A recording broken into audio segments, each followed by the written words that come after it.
Welcome to What Have You, featuring Rachel Jankovic and Rebecca Merkel. This audio is brought to you by Canon Press. It's a special week where Bekah and Rachel are joined by the hosts of the Stories Are Soul Food podcast, their brother, Enid Wilson, and editor at Canon Press, Brian Kohl. If you enjoyed the episode, please go subscribe to the Stories Are Soul Food podcast, which you can find wherever you get your podcasts.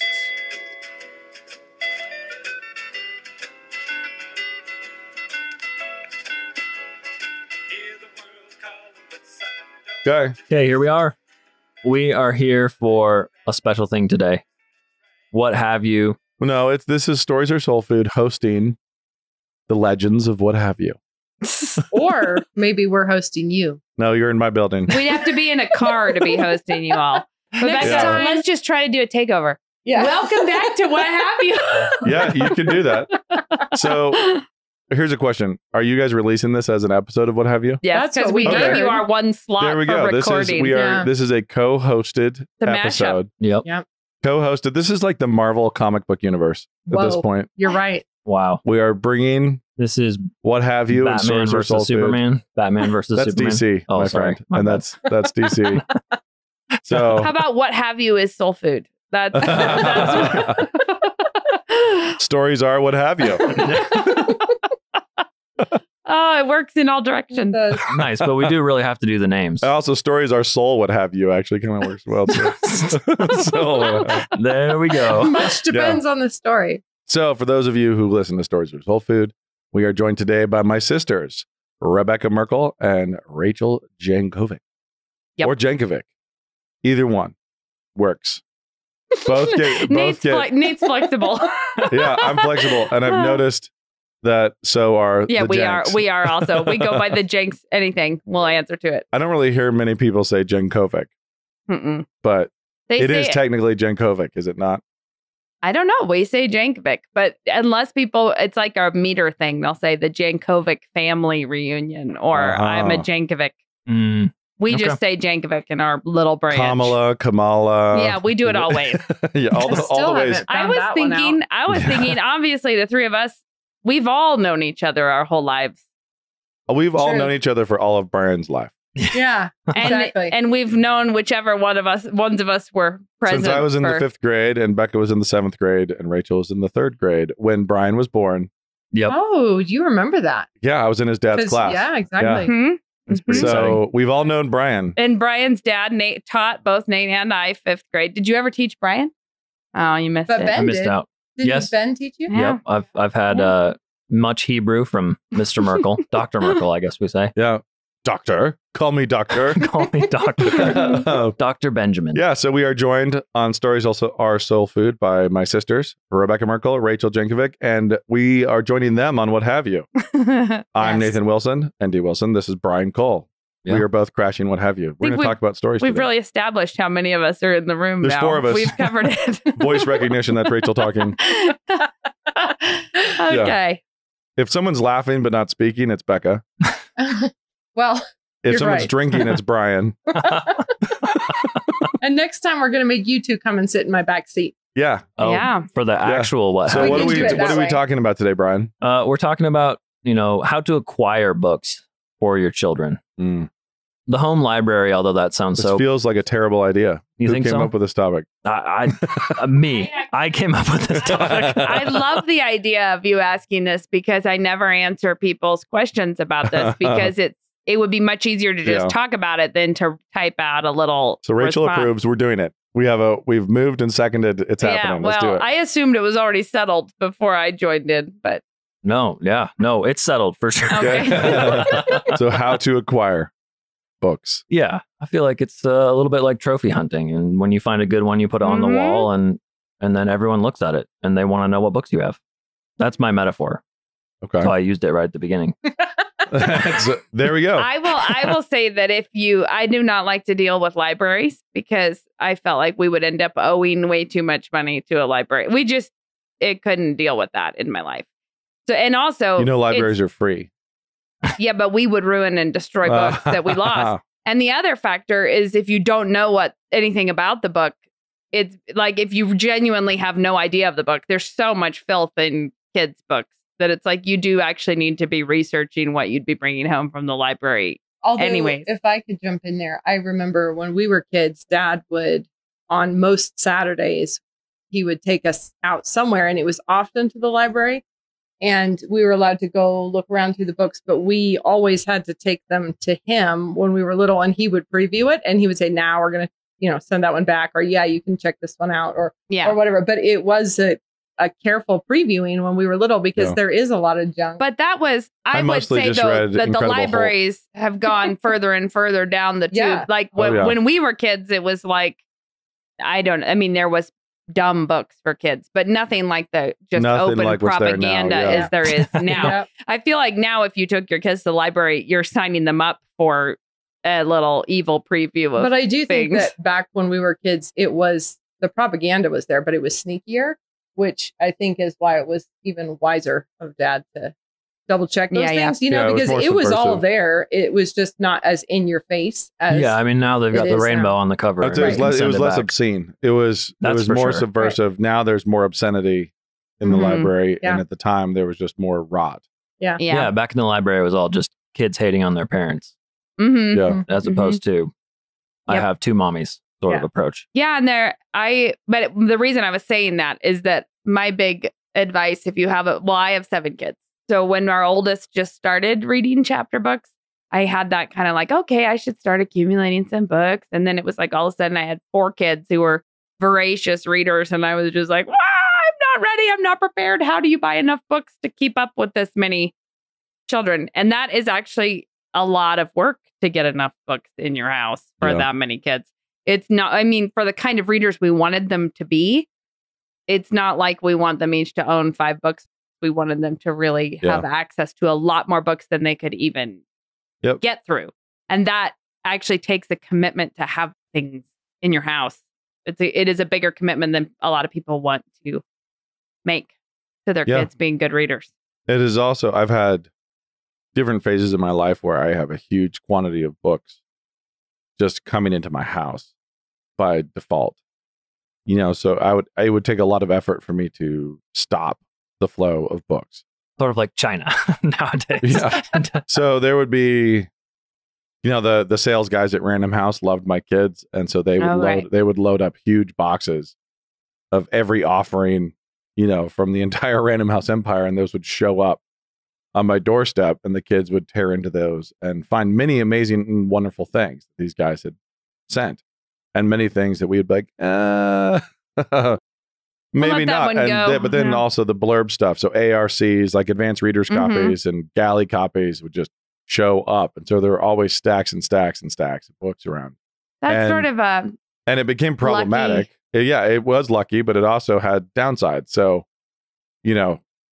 many, many times we have many war stories in our family of kids reading books ahead of schedule, books that I would not have had them read.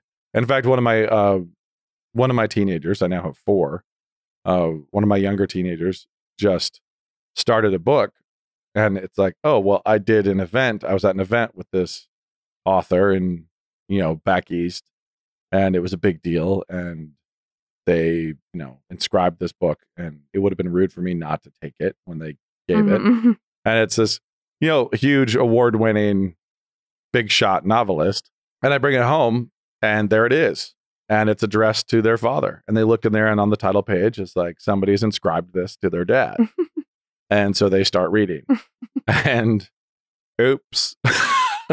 And that's happened. I think one of the first books I burned, I actually just threw in the fire, was one of those where I was at an author event where I had to sign a bunch of stuff, and somebody else signed a book to me, and I was like, oh, thank you. But I was on my way to the airport, and I tucked it into my satchel and brought it home with me because I hadn't hit a trash can, and I failed to review it. And it was probably the worst book any of my children have ever read as far as evil goes and horrible subversion and darkness. What kind of evil are we talking here? Incest. No. Okay. Yeah. No. Burning it was. Yeah. It's like a memoir of an extremely damaged teenager. Yeah. Horrible. Oh man, or a horrible survivor's memoir where anyway, that kind of thing. And it's anyway, I just smiled. That's not and what I thanked recommend somebody. you have in your home library. So no, we have, No problem. but basically the thing is, so we've always had a kind of an odd situation, and we've gotten a better grip on it. But that's the case for everybody. So it can feel like it's just more visible. I get physical copies of books that just float through my house. And, they arrive in the mail, and they sit there waiting for someone to look at them, and I haven't looked at them yet. And I've got a little vacuum cleaner of a child, who's reading. That's happened a lot, but that's not unique. It feels unique to me or to authors, but it's not. If you have Overdrive, if you have library apps on your phone, if you have Kindles, if you have iBooks, if you have any of that, then all of the books in the entire world are there kind of floating by. See, here I was feeling envious, and with less visibility. There's no need for envy. But there's less visibility, so I can at least see, like, wait, what are you reading, or what's going on? Yeah. Put that one back. No, that one's going in the fire. Do your kids Overdrive, Rachel, Becca? No, Lena could, I guess. Our oldest has more access to other things. We have Kindles, but with they can't shop on their Kindles. They have what we put on the Kindles is on there. They're limited for our younger kids.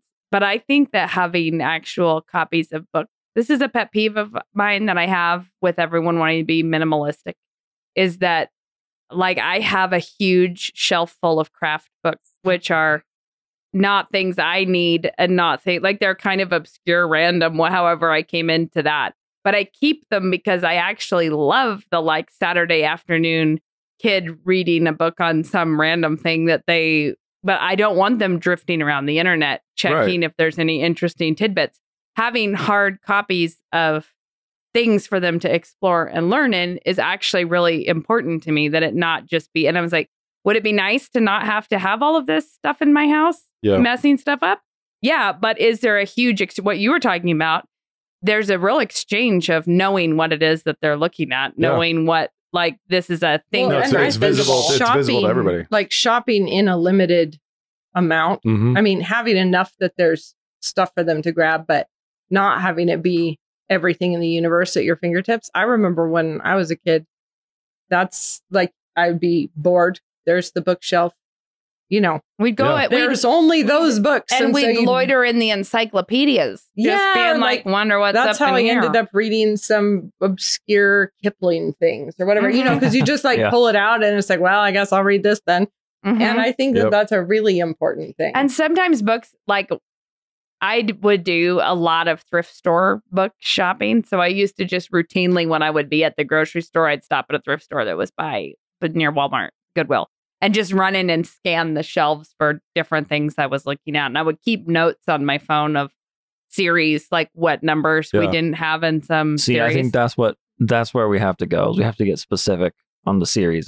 That will answer all the questions. So one that I love is the Redwall books, which I love partly because it's like a square acre of reading. And there's so many of them. And it just goes, but not all of my kids have loved Redwall. And sometimes what you were talking about, where they have been avoiding it for some reason for a while. And then one day comes where they're like, fine, I'll just read a Redwall. And then they're like gone for 3 weeks deep in the woods of Redwall reading all of these. And the thing, actually, this is a random aside because I just found this out and I loved it. That I actually can't remember how to say his name. Ryan Jakes, who wrote Redwall. That he was a milkman in England who delivered milk to a blind kids' school. And he wrote Redwall for the blind kids that he delivered milk to. That whole series which actually makes sense because, there's like the Redwall cookbook, and it's really big on smells and flavors and stuff all through Redwall. But he was writing for blind kids, which I totally love that. Like, that's great. But not all my kids have jumped into those right away, but it's a ton of them. And sometimes they've come back. Yeah.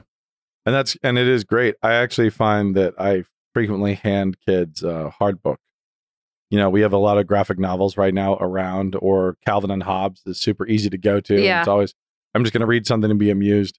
But I'll always try to stretch them a little bit and try to take the walls off of the genres. I was making my kids read Raymond Chandler fairly recently.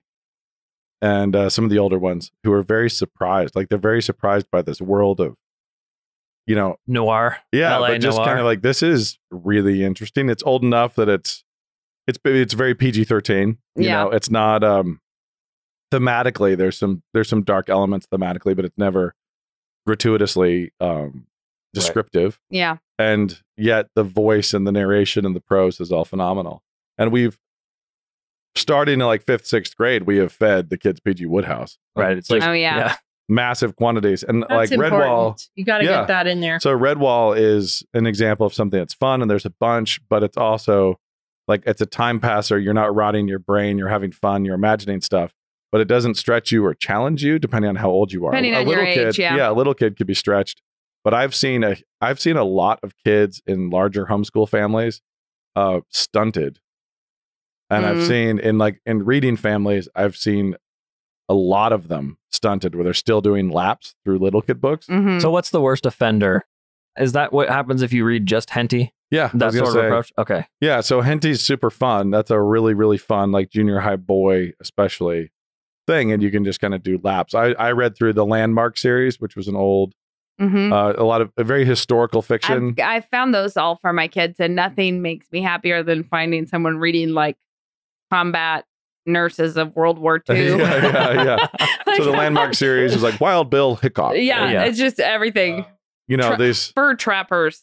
Yeah. There was one book called Midshipman Lee at the Naval Academy. I remember that. I did a lot of laps through that one. Nice. I like that one. I did Hunters Blaze the Trails over and over. But then the more I learned about them, the less I realized the truth was in that book. Yeah, but it's one of those things where when I meet a college freshman, a high school senior who's really into Henty, that is sad.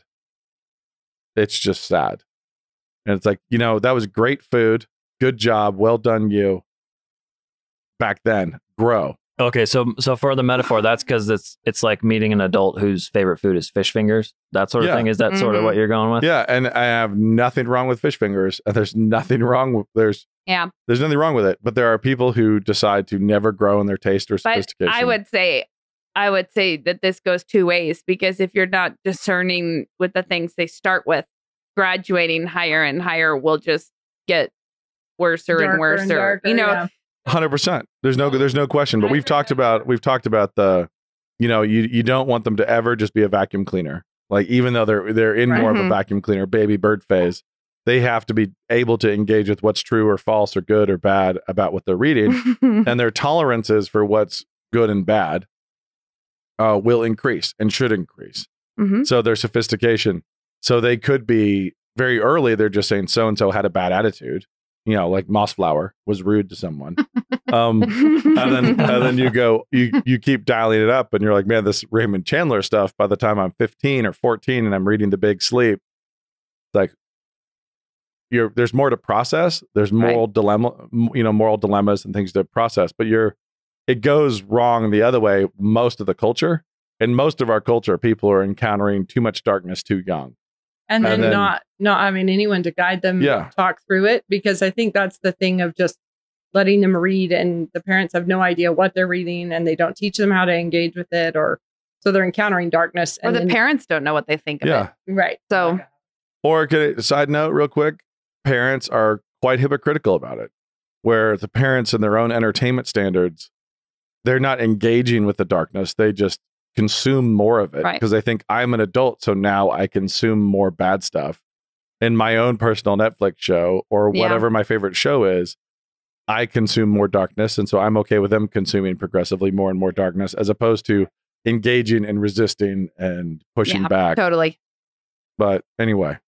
Well, Becca, you along those lines, isn't that what you teach the kids to do in classical lit, for example? Because I've heard, haven't there been huge flame fires at Logos over Ovid, for example? Yeah, Ovid is one that I think is fantastic for that exact thing, where you do have, by the time we're most of the way through, and we do the metamorphoses, that's the one of Ovid. I should clarify. Yeah, not ours. Not just exactly. Not just every Ovid. Not all of Ovid, but that one is like where everybody's about 3/4 of the way through it, and they just look a bit ill, and they're sort of like, why are we reading this? Or having to explain to parents, and like, why this are is you juniors, reading right? this? Yeah, juniors. Okay. Yeah, 16 and 17-year-olds. Yeah. And it is trying to, walk through it carefully. How do you think about this like a Christian? Right. Yeah, because you would say, I mean, well, what did you say when that came up as, why are we reading this? Like, why do you read Ovid? Something that's so full of, there is some incest in Ovid.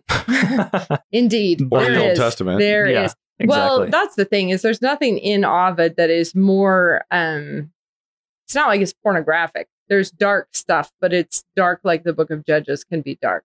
It's just that it isn't the Bible, and it's written by pagans. And so you do have people with like, why on earth are we wading through this? And then, of course, there's the classic answers about, all of Christian lit is really built on knowing the classics. If you want to understand Milton or you want to understand Spencer, you really have to have read the classics first. There's that stuff. But I think I do get a lot of students who have come into classical lit having read Percy Jackson, or they've read, what's that, D'Aulaire's book of myths, that big yellow one. And so they come into class thinking, I really love mythology. They know, they know such a how. bad fan. And Big so fan of mythology. Love those Greek gods. I just think fab. if you just let your kids do the little fairy tale-y versions of the myths, and they think it sounds so fun, and it's all like golden Arcadia, and there's monsters and it's all fabulous foot races. things. Yeah, it's all foot races for golden apples. And the thing is, I think if you just let your kids do that kind of mythology, it's like only showing them the fun side of cocaine addiction. Because it's like, this. And we can all speak to the fact there is a fun side. Well, the thing is that like, this is idolatry, and it's dark, and these people were in bondage, and it really is heavy. Like, these are the demons that ruled over mankind for quite a while. So they come in thinking like, oh, I love mythology. And then they start encountering actual mythology. And it's like, you really have to reckon with what idolatry and paganism really was like. And I think that's hugely healthy for the students to have to. So my son, my oldest, because he's not normal, and he's currently studying Nez Perce. I know. And so it's amazing. On the Sabbath, he was over there grinding away in this like 3,000 page Nez Perce dictionary. And I was saying, Rory, is this rest? And he was like, yes, it is. This is not my schoolwork. I'm doing this for fun. Mm-hmm. So he's been reading legends, Nez Perce legends in the native language. Yeah. All right. Okay, I read a few of those. And it's kind of funny because he's really enjoying reading them in the actual language, but also did not do that. but he's Time also, out, but the other thing that's hilarious is how they're exactly the same. Yeah. It's exactly the same kind of story. Oh, okay. Right. Like there's actually, I mean, there's differences of personality and stuff, but it's, as a story starts, if you've been in any fairy tale, any myth that's not Disneyfied, right. Mm-hmm. If you remove the Disneyfication of mythology, and you've read German fairy tales and you've read Persian myths. That's always a real downer when you did that as a kid. You're like, oh, Grimm's fairy tales. I should read one of those. Chopped her toes off. I love stories about people who lose their feet. That's really weird. Dismembered wives in boxes. Witches eating children, witches eating children, and the bodies in the boxes. And right. So then you read Nez Perce stories, and it's kind of like, this is out of Ovid. And that was Rory's big comment, is these stories, these tribal stories, are straight out of Ovid. They were dealing with the same kinds of, weird psyche, mythical psyche that existed elsewhere. The darkness is similar with different props and settings. I do want to say something here, because I think that this is maybe the foundation of what we were talking about, how you want your kids to grow up in some things. You don't want to be overly protective, and you want to be protective enough that they're learning it. Yeah.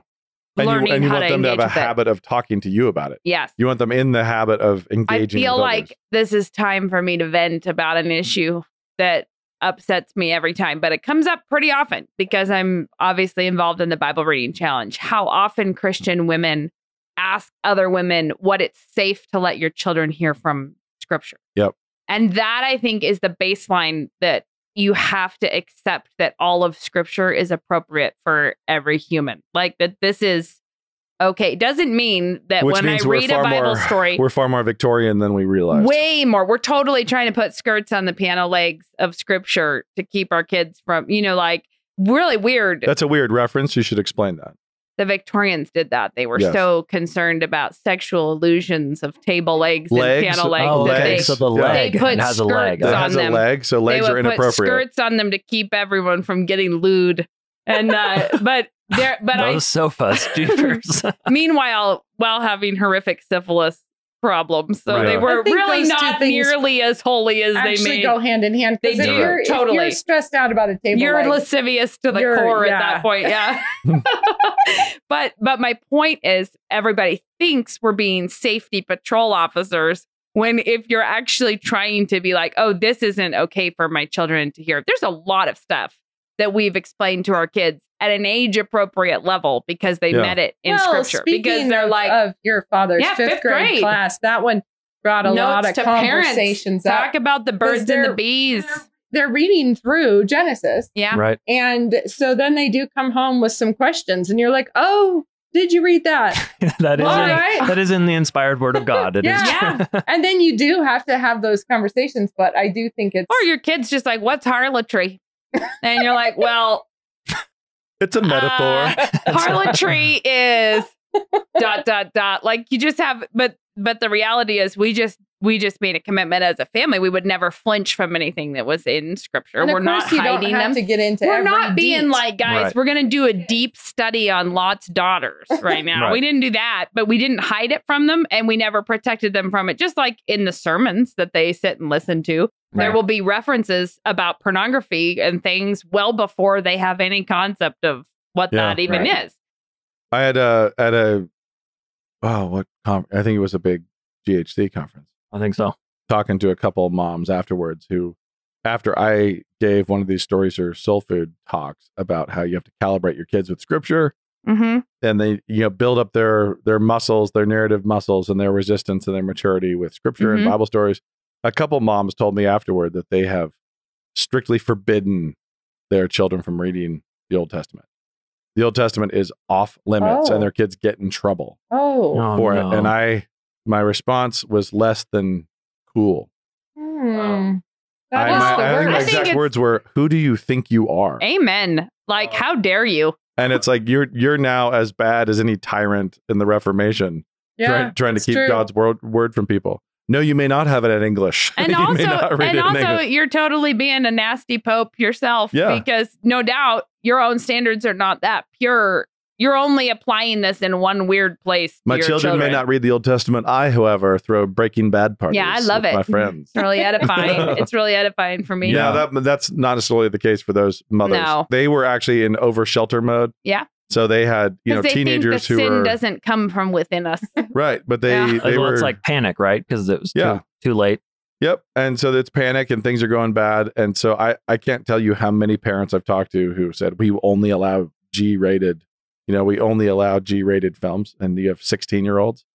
It's like they have to get their sea legs under them. They have to actually It is like basically saying my firm approach is to never teach my children to swim, because I know that when they Mhm. are 18 to 20, they're going to be out in the ocean by themselves. So what I'm going to do is never No teach them. swimming skills. water is Yeah. scary. Yeah, And no. so I wanted Totally. to take them by surprise completely. But I do think I do think one of the things that is important about this, though, is that there's a genre of kids lit, which is what you were saying Redwall is, which I agree. I think Redwall is this, which is basically just roughage. Basically, like Yeah. you're reading, you just need more stuff to read. It's read the more giant stuff. bag of baby carrots that you're Totally. allowed to hit between Eat it. meals. Eat it, guys. Go for it. Have it. Yeah. Eat it. And but there's actually not enough great literature for children to not also have roughage in Yeah, you have your to. home. And Yeah. so I have things around the house think that are about not It's okay. excellent. It is okay to have Christmas dinner and have books that are like that. And have box mac sometimes. Yeah, to have Yeah. Mm-hmm. box mac, and it's okay to have a lot of grilled cheese in your childhood and PB&Js, Totally. and then to still have birthday dinners, Christmas dinners, Mm-hmm. Sabbath dinners, things like that, where no, it's not all equal. So there's a lot of just roughage. And the I would contrast say- is hugely important too, though, because if you raised a kid, like you were saying, fish fingers is their ultimate standard of cuisine, that's sad. But if you had somebody who can't ever have anything that's not Christmas dinner, you've just raised the Yeah. snob. So it's like actually having full I have contrast loved is when really my great. kids come to me with a book, and I'm trying to think of which one this happened with, but it was really funny to me because it was like a kid who was probably deep in the throes of like reading the Hardy Boys and, reading that kind of thing. And then they were reading, I think it was maybe Woodhouse, but them coming to me like, Mom, this guy writes really well. Like where they could tell from their own experience that this is a far better, is superior. There's some flavor here. We had a similar thing that cracked me up because it was an acquaintance who had written a book, had given a copy to us. So it had come into our home that way. And it was Judah was young. Like, I don't know, he was probably 4th grade maybe or something. And he picked it up and was reading it. And I said, oh, how is that? Well, and he didn't know who the author was, anything. Yeah. He was like, I feel like he's never written a story before. I've had some kids give brutal reviews. That was the case. So I felt like it was amazing. Like, oh, so amazing. But what I was going to say is, in the genre of crazy roughage that you're buying, I do think parents need to be attentive to that. Like, for instance, one example I can remember is when Lena, our oldest, when I was noticing we didn't have enough books. I bought a box set of Angelina Ballerinas at the Costco because I was like, well, here's a bunch of books she can look at. And then we threw them away one by one as I was gonna read them to her. I was like, what the heck is this horrible story? Like, and they really were. But I think we ended up with, like, out of the whole box set, keeping like maybe 3 of them that were in different levels of. So horrible. Why? Because we're not in shelter mode for Angelina Ballerina, right? Yeah. Oh, I am. Fully.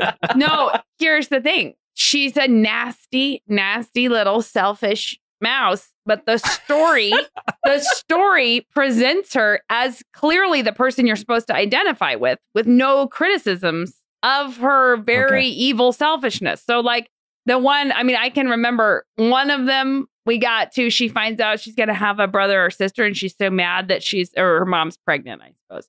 And she's locked in her room, like, and it's a picture of her holding the door shut while her parents are, like, pleading with her from the outside. She throws a lamp in her, like, anger about having a sibling. But the resolution is everyone assuring her that she's still their favorite child right now. You're still our dearly beloved princess who's magnificent. There's no comment on it. Was like her poor feelings had to be, I was just like, this is not even worth this is not worth having in the house. This is just stupid. Or later, there's one where she wants to be the star of the ballet show, and someone else gets the part, and she's super mad about that. To the best of us. Yeah, but it goes on. It wasn't quite a Tanya Harding story, but it basically amounts to the resolution. Angelina Tanya Harding. Yeah, exactly. But the resolution is that the person who was supposed to be the star of the show sprains her ankle. So good news, Angelina gets to be the star of the show. And to me, it was like the author does not understand anything about goodness or like. I just was like, no. But clearly, like, Angelina gets the SWAT. Well, that's what I actually remember that being Lena's commentary, where we're like reading along, and I turn the page, and I'm like, well, and she's like, she needs some spanking, and I'm like, mm-hmm. And see, that's an example of a kid engaging actually at that level. But because of the nature, what I'm trying to say is because the nature of those books was not something I intended to be walking through with them. It was supposed to be pictures for them to look at and things for them to do. I'm like, this is not worth having this kind of insidious garbage in the house. Well, that's all I meant. Is at each phase, there's the kind of roughage, but you have to be loosely aware of what. So if we're going to talk about good series to have around your house, if you have a bunch of kids, then I would say one of the challenges is, as parents, you have to be readers yourself. And even if you're in a busy place where you're not reading as much as you once did, you need to have read, you need to have taste, you need to kind of be able to set mile markers of growth for your kids. But Redwall is a great series to have around. It is a really great, and there's so many. There's a lot. There's a lot of stuff. Lloyd Alexander, I felt like should always be around. I have a lot of him in my house. Yeah, a lot of Lloyd Alexander. I actually found Enid Blyton. Enid Blyton was a prolific English author that's a ton of stuff. It's like Nancy Drew level, but she's more clever, I think, by like reading level. And we have a bunch of her series. She was so prolific that it's like we have the Famous Five, the Secret Seven, the adventure books. I think there's one that's the Magic Faraway Treehouse that we have. And so we probably have like 60 Enid Blyton. Yeah, we books. kind of discovered the Famous Five first because we were living in England, and then they were readily available. And here they're harder to come by, but the Famous Five, and then Swallows and Amazons was another one that we found when we were there. Aside from obviously Narnia, I mean, gotta have and Narnia for me, that's like the Christmas dinner stuff, where it's like, okay, Narnia is fantastic. It's okay to read Lloyd Alexander and have it not be Tolkien or Lewis, but it will remind you of aspects of them, and it will have moments of wisdom and moments of like, you know, Susan Cooper has some things like that. We like the. You should always have Tintin. Is it Edward Eager, the magic ones, or the Magic by the Lake? Those are fun. That series is really fun. So that is a series that my kids enjoyed them so much that what you were saying, I'm like, I have a lot going on, but I did stop to read a couple of those to see what is this about. And this other series that I listened to is my older kids read the Thief by Megan Whalen Turner. So that series I listened to because I knew my kids and because they were like, this is really good. And I wanted to know if I agreed with them that it was really good, like that they'd read something I had no knowledge of. And I did agree with them that I thought it was really good. And there was plenty to talk about in the book. There's plenty of things. What is going on here? What's the author doing? Do you think that's right? What's the first book? I think it's The Thief, but there's a lot of them. The Queen of Atolia. Then they struggle differently. They have different. Yeah.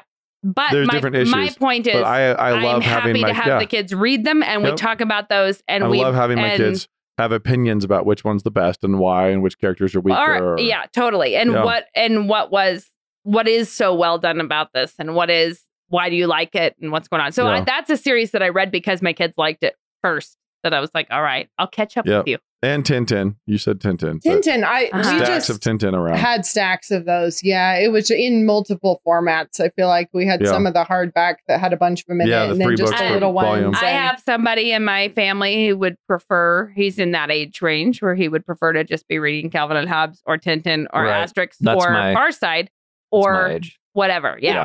That age range. And I don't mind it. I just don't want it to stop there. So I'm like, I love that you like this, but you can't just kind of be at the end of what you do, which is, so for Christmas, I bought some of the elite literature. It was called like Extreme Adventures. Right. It's like the crocodile or the scorpion. And we did great battles for boys. That's the one we did. Good. Yeah. Well, but it's totally barely a step up from like it's, and the funny thing is, I love it when you're like, you feel like you're laying a trap and then you see the child off pouring over their extreme scorpion adventure. And you're like, yes, we have done it. We have done the thing now. But a big part of it, they have to learn that they can get through a chapter book in not very much time. Like they just have to, it's like something that can be kind of, it sounds like more work than they feel like doing or whatever. So some of those are not, I feel like we have some, Enid Blyton, we also have mystery ones of hers, which are more like mystery We're series. jumping age range, but E. Nesbitt, or jumping around, all of us are, but. Yeah. I have my kids just started going through a lot of Agatha Christie's. And we have a lot of those.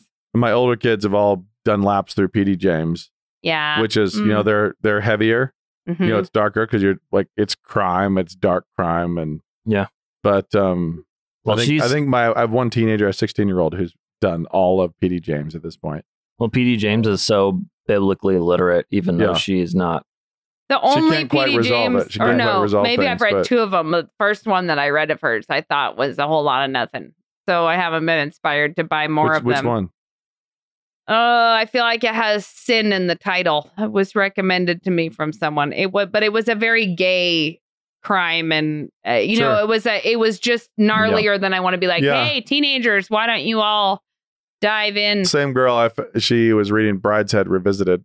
And I was like, how about and that's just, it's not I still remember that was more just that's I just still so remember Dad so being sad. like, Rachel, are you reading Gone with the Wind? And I was like, yes, I am. And he was like, why? Like having this discussion.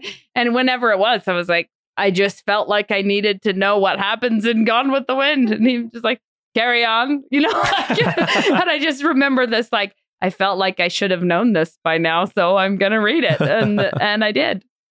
Yeah. Okay, well, we're probably getting close to the end, but I thought one question might be, you've been talking in terms of teaching someone to swim or teaching someone to have taste. What is the goal for a reader? That might be helpful to loop back around. Like, what do you want out of your children? Obviously, I've got 8 and under, but looking forward, we've been talking some older books, some of the older teen years. What do you want your kids to be doing based on what they're reading? What are you training them for?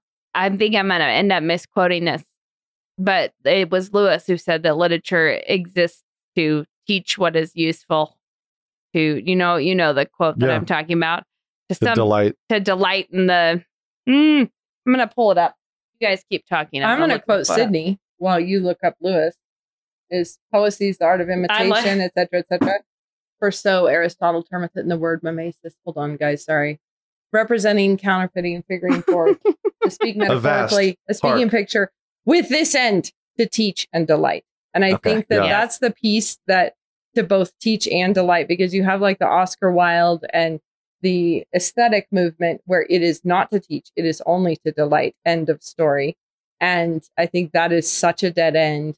And then if you have only teaching, it's dry and difficult and, nobody's that interested. So I feel like to teach and delight is kind of the key. I think those two things have to go together. Food, that's just the food metaphor again, because what's food for?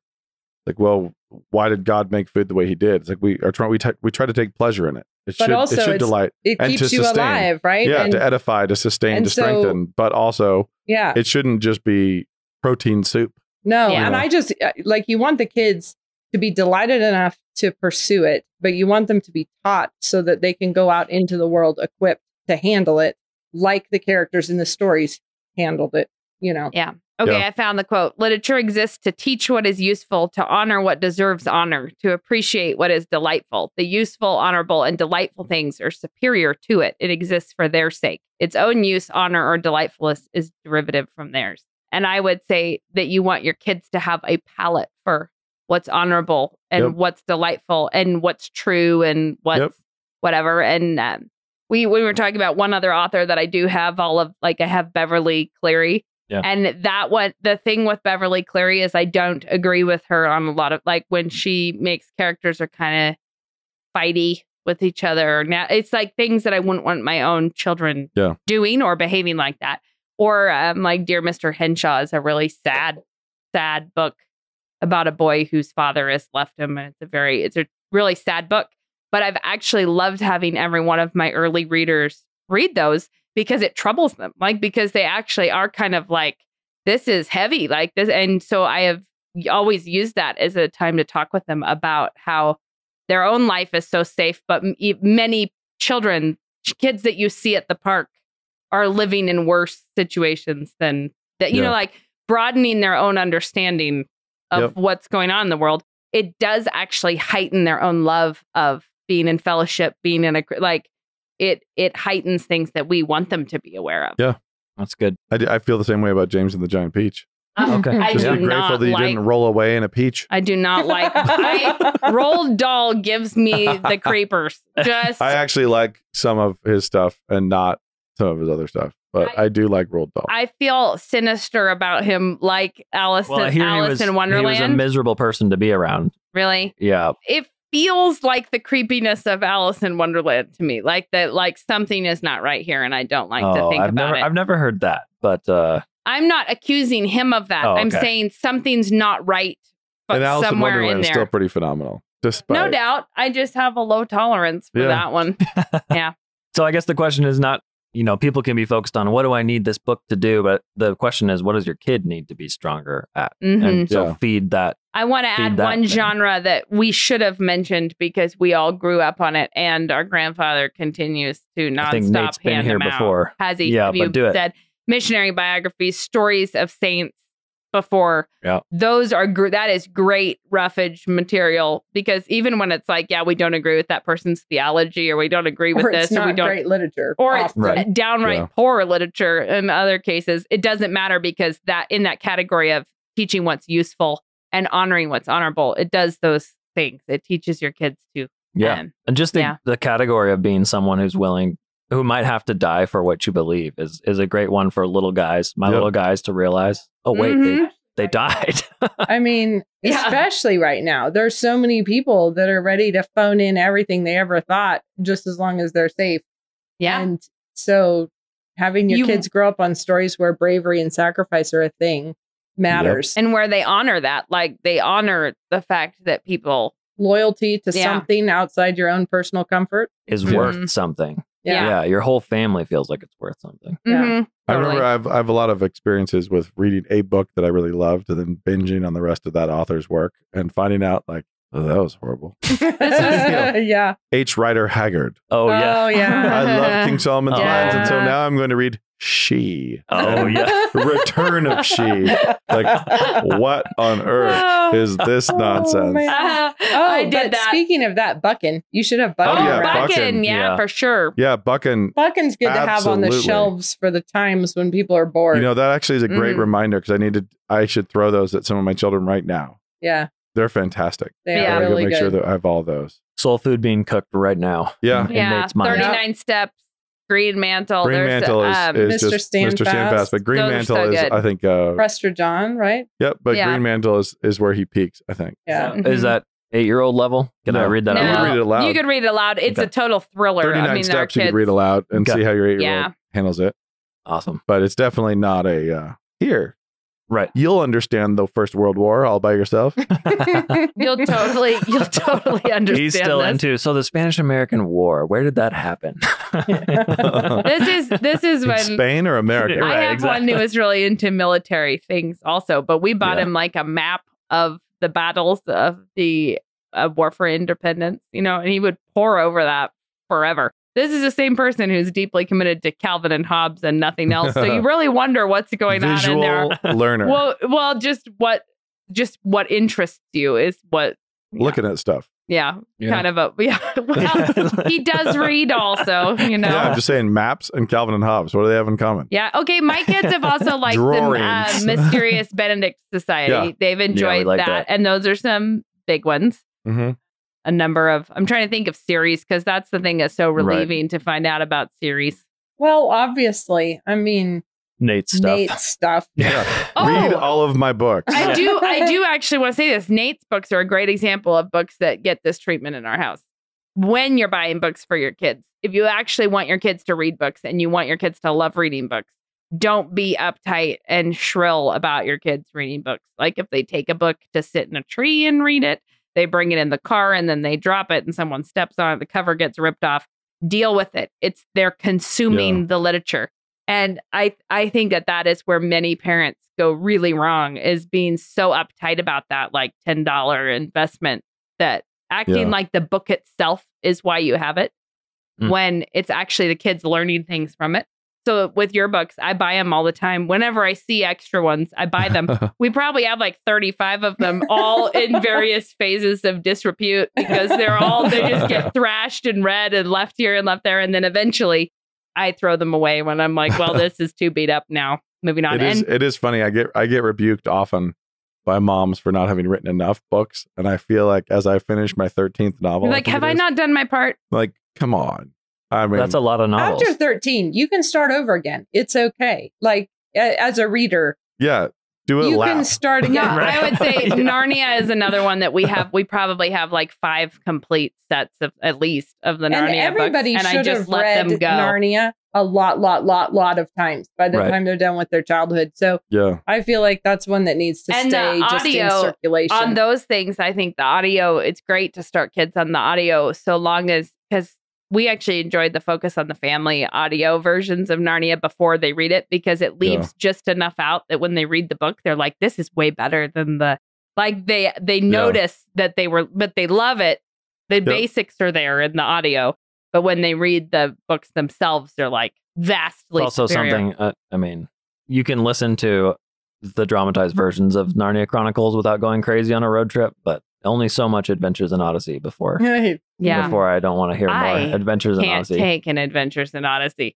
Oh, really? And I James enjoyed Harriet. them, but James Oh. Harriet is We've done Clive Cussler honestly. Oh, really? Yeah. Wow. But James Harriet is a good. Once. That's a good one for tons of kids' books, Yeah. also. Okay, yeah. But also, Yeah, James it's fun Harriet. in audio. Yep. Yeah, I like those. I did Amazing Tales for Making Men Out of Boys, which is a pretty good I bought that off of your recommend. one. Okay, it was great. It was much harder than I thought it was going to be, but man, the stories are good, and it's fun because you can buy the Wikipedia versions of those where the author just wrote basically based off Wikipedia, or you can write a real author writing about them, and the two are very different. The two are different. So we've been told to list all the titles that we mentioned in our show notes. I don't know Okay. how on Good earth luck that's to possible you. for this one. We're gonna do it though because I don't know everyone's. that we can for this one. You don't think we can? There's too many. I mean, you can try. I'm not going to try. Let's just see how many authors we can mention real fast now. Quick, You could have the bad list, all the ones we give The baddies. no stars on Yelp. For No those. stars for the mouse this was dancer. Mouse Angelina dancer. Ballerina Whichever corrupt takes it in the teeth. the corrupt mouse. We don't like her. Speaking of mice, E.B. White, Oh yeah, you know, Oh, Stuart Little. we read Those are Stuart amazing. Little aloud, and wait, yes, it was Stuart Little. We read it aloud and couldn't believe what a little turkey he is throughout it. and it's funny because I had not a recollection of that as a child. Well, I think people mix up Ralph S. Mouse and Yeah. Stuart Little, and true. then Yeah, the Ralph S. Mouse is, Cleary. That's Cleary, Beverly Cleary. yeah. Yeah. And then there's which one's Hank got the the motorcycle cow and the dog? ping We pong love helmet? Hank the Cow Hank the Dog. cow Right, dog Ralph is S. fun. Yeah, Ralph You S. guys Mouse listen. is the You one I like. listen to Hank the Cow Dog, don't you? I don't know that we've started. I think we have to. There's a whole. There are Hank the Cow Dogs read by the author. By the author, and they're so and funny. they're so Okay. funny. And All my right. little boys deeply love Hank Okay, the we're Cow doing it. Dog. I'm Yeah. writing it down. And I haven't actually, At least read this all title. of and them, though. actually, Hank the Cow Dog is in fact one that, as a parent, you find yourself sniggering along when you're listening. You know, you're hearing Yeah. them listen to it, but it's cracking you up Yeah. also because it is well done. And then I feel like Patrick McManus, people Mm. should be Okay, introduced to. Yes. So He's- Patrick McManus for me is a counterpoint to P.G. Woodhouse. Yeah. You're reading for character work and hilarious prose. Yep. But he, unlike Woodhouse, he goes far more with action comedy. Yeah. Yeah. And Yeah. he does some Yeah. amazing impressionistic Nothing. descriptions of action sequences. nothing Oh. will ever like the first deer. Yeah, the he's first riding deer is his just so bike. magnificent. With the deer coming alive on the back of his bike. and pedaling down there. Excellent. Oh, my That is word. That is one Patrick of the McManus best. has some pretty fantastic When I was a kid, books. major roughage was Jim Kielgard dog stories. You know, I think Mhm. they're. No, I you don't never know did that. those? Okay, well, he wrote a ton of dog stories, and Okay. I hope now that they're not way worse than my fourth grade then self you remembers. remember. But For I mean, the dog fought the coyote, so I don't know what more you'd want. Well, Yeah. what about Booth Tarkington? That's a Oh, throwback because Actually, that's good because I was going to mention this to you, The Brian. In super terms not of things PC. out of copyright, yeah. some Penrod could Okay. be. Penrod and Sam is not politically correct, but there are just some genius moments in Yeah. there. Lena recently read Penrod it, and it and has then led to Penrod her and often Sam. saying, "Beautiful, beautiful, beautiful, beautiful." There's just some great stuff in there. Awesome. Yeah, Penrod. Yeah, And given that it probably is out of copyright, I think we should do some editions. Yeah. That way. We that should would be print some good. editions of those. Do we need to mess with any of the things that are super not PC? Probably. Yeah. Yeah. But it's, yeah. Some of them are significant, I think. we could just take out the racisms. Right. Let's take out all racism. No need to read that just because it's in a good book. Yeah. But we'll see. It will still be politically incorrect, Oh, I loved those. I but laughed those are fantastic books. around the dinner table. Oh, yeah. My older kids have all read Peace Like a River. That's an Yes. example of one that they all love it, but it's not a super lightweight Yep. book, but Okay, they love heavy it. thing. But when Wow. they read other Leaf Angers, we've had a lot of conversation about why are his other books just nowhere near as good as I don't believe they are, but my kids don't either. You know, like Peace Like a River, I think the story is so compelling and his writing is as good in other books, but it falls flat somehow. But that's been a thing that with my teenagers, we'll talk about that kind of thing. But I'm just trying to stay educated to keep up with them Yeah. in the lit conversations. Not easy, actually. So what was I going to give my kids when I get home? Bucking. Yeah, it was Do some bucking. bucking. Yeah. And I'm going to hand one kid The Big Sleep. There's one author that I like, Elizabeth Marie Pope. That's like a younger girl's, probably like 4th, 5th grade, somewhere in there, that age range. She only wrote 2 books, though, Sherwood Ring and the Perilous Guard, those two. But they're both good. And they're also, I think why I like them so much is that they're not at all culturally hip. Like they are not cool in a lot of ways, but they're great. They're like, it's like low level.